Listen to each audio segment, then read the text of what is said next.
Bonjour et bienvenue dans le JT, le journal du télétravail de management, édition Week-end. Aujourd'hui, je vous propose un épisode spécial, une compilation de 5 conseils de nos experts interviewés dans ce podcast depuis le début du confinement. Voici donc 5 règles essentielles pour bien télétravailler. C'est le journal du télétravail.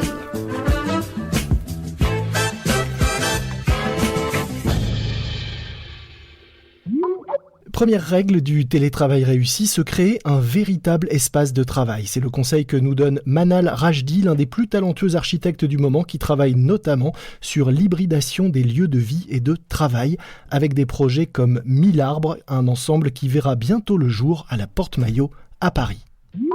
La journée se compose en 3 parties importantes, la partie de travail, la partie repos et la partie entre qui est la détente. Le travail, c'est quand on se réveille le matin, il faut qu'on se trouve un lieu dans son appartement qui est le plus éclairé possible avec une vue vers l'extérieur. On va pouvoir s'asseoir, concevoir, produire, dessiner, écrire, tout ce dont on a besoin. Donc c'est un lieu, la table qu'on a, qui va permettre de travailler.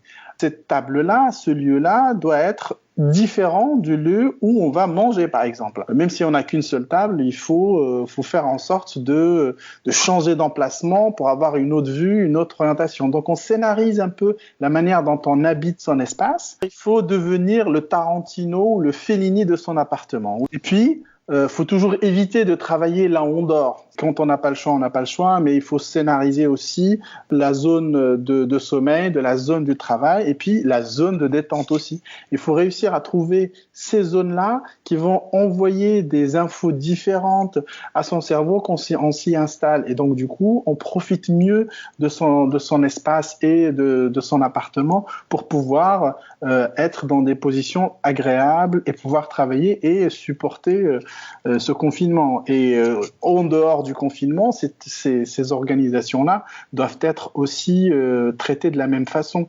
Il faut qu'on profite toujours de son appartement avec différents scénarios, différents usages. Quand il y a les enfants, on se met dans un endroit ici. Quand il y a les invités, c'est un autre endroit. Donc on essaie un peu de rendre ce lieu vivant en scénarisant, en changeant la position des meubles si c'est possible. Les architectures aujourd'hui qu'on conçoit justement permettent ces transformations-là à la fois dans le moment d'une journée pour pouvoir profiter au mieux de son logement. Deuxième conseil pour qui veut réussir son télétravail, commencer la journée en disant bonjour à ses collègues et se créer de véritables rituels d'équipe. C'est l'un des conseils que nous donnait Gabriel Tissandier, directeur général de WeProve, une start-up dont toutes les équipes ont été formées avant le confinement au télétravail. C'est très important de créer un environnement, même à distance, où on se sent proche, puisqu'on sait au téléphone, on entend les voix des uns des autres, savoir comment ça va. Et chez nous, comment on l'a mis en place, avec différents rituels, dont un qui s'appelle le morning live, le morning call, qui consiste à tous les matins à 9h pile à se réunir. Et ce qui est assez intéressant, c'est que tout le monde est là à 9h pétantes tous les matins, là où on avait vraiment du mal à avoir tout le monde à 9h au bureau le matin. Là, on voit que tout le monde joue le jeu, parce que on a envie de savoir comment ça va, on a envie aussi de montrer qu'on est dans le bon tempo, et ça a vraiment créé une super dynamique du matin. On en profite pour prendre des nouvelles de tout le monde. On fait l'appel avec un fond musical, donc ça c'est mes anciennes années dans l'événementiel qui ressortent. Donc si vous voulez, on fait l'appel et puis tout le monde répond avec plus ou moins un cri de guerre, donc ça met tout le monde en forme le matin. Troisième conseil pour bien télétravailler, bougez régulièrement. Faites des pauses, levez-vous, pratiquez un minimum d'activité physique même confiné. Voici pour ça un exercice facile à faire, même assis à son bureau. Il nous est donné par Christophe Ruel, coach sportif des stars, qui donne lui-même des cours en direct et en ligne tous les soirs. Celui que je m'attache à faire beaucoup travailler en ce moment parce que je pense que de toute façon, qu'on soit sportif, qu'on ne le soit pas, c'est extrêmement important, c'est de travailler le dos et ce qu'on appelle les fixateurs d'omoplate. C'est ce qui permet d'avoir une bonne posture, c'est ce qui permet d'abaisser les épaules. On a souvent des pathologies de l'épaule. Et du coup, au-delà de faire travailler des exercices sur le haut du corps, c'est vraiment de faire travailler tous les muscles profonds, les muscles qui sont stabilisateurs de la colonne vertébrale. Donc un exercice très simple, vous vous mettez debout ou assis, peu importe. Vous mettez les bras en croix, mais ça veut dire les bras écartés sur les côtés. Vous faites en sorte de bien abaisser les épaules, ça c'est hyper important. Les bras relativement tendus, mais pas complètement tendus pour pas aller dans l'extension complète au niveau de l'articulation du coude. Je le fais. Là, vous faites juste, et là, vous faites juste un exercice où vous déportez légèrement les bras vers l'arrière en serrant les omoplates pour engager justement intelligemment les muscles du dos, les muscles de la posture, et vous freinez le retour lorsque les bras reviennent à la position initiale. Vous serrez les omoplates, vous relâchez. Alors, je ne sais pas si c'est très visuel juste au son de la voix, mais l'idée, voilà, c'est vraiment de travailler sur... J'aime bien cet intitulé parce que c'est très parlant, je pense, c'est l'intelligence musculaire, c'est comprendre comment les muscles fonctionnent, comment les muscles s'emploient pour exercer un mouvement. Et si vous le faites bien, si vous ressentez le mouvement, vous allez forcément ouvrir la cage thoracique devant, donc mieux respirer, avoir une meilleure posture et vous faire du bien pour le dos et pour les épaules. 4e conseil pour réussir son télétravail, maîtriser les outils technologiques, ne pas en être esclave. Cela passe notamment par quelques règles à respecter quand on fait une visioconférence, comme nous l'expliquait Fabrice Berthelot, responsable France chez Poly, spécialiste des outils de collaboration et des solutions de communication.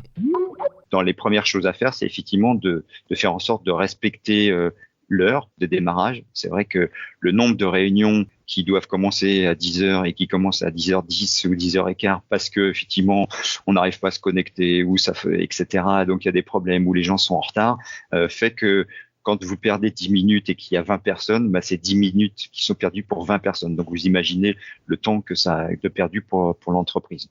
Vous avez une autre réunion après et avant d'1 heure, il faut pas finir à l'heure parce que sinon, vous avez pas le temps de faire une pause quand il faut, vous avez pas le temps de préparer la réunion d'avant, etc. Donc, chez Poly, ce que l'on a décidé de faire, c'est de faire des réunions qui durent 45 minutes. C'est idéal. Et si on a vraiment besoin de plus de temps, c'est de faire au maximum 55 minutes pour laisser le temps de se déconnecter, de faire 2-3 choses et de se reconnecter et que tout le monde démarre à l'heure. Parce que sinon, effectivement, vous finissez à 10h, vous avez vos petites choses à faire et vous revenez les 10h05 et la réunion démarre à 10h10, c'est ce qu'on disait au début. Donc ça, c'est aussi des petites choses qui permettent d'être plus efficaces. Notre dernier conseil pour un télétravail réussi, faire le deuil de l'avant.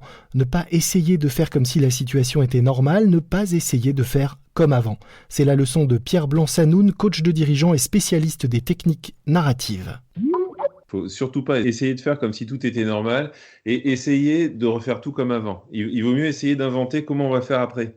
Je pense qu'il y a 2 points de repère qui peuvent aider un manager. D'abord, c'est de se dire qu'on va inventer tous ensemble c'est cette méthode-là, cette façon de travailler, qu'il va l'inventer avec son équipe. C'est-à-dire que c'est pas à lui d'arriver avec un schéma défini et qui va imposer avec des procédures. Je pense qu'il faut ouvrir un espace, faut laisser une place à la parole avec l'équipe et avoir un certain nombre de paroles, de réunions, d'interrogations sur comment on fait, comment on s'y prend. On invente tous ensemble.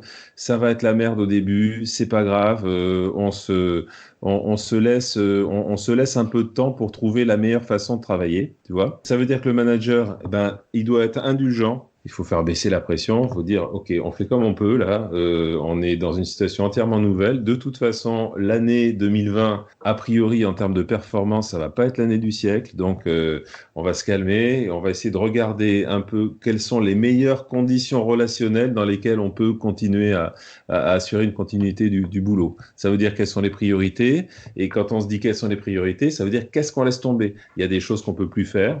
Faut réfléchir à qu'est-ce qu'on laisse tomber, qu'est-ce qu'on fait plus. C'est la fin de cet épisode spécial de notre journal du télétravail.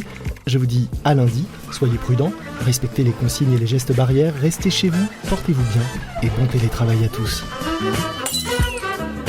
C'est le journal du télétravail.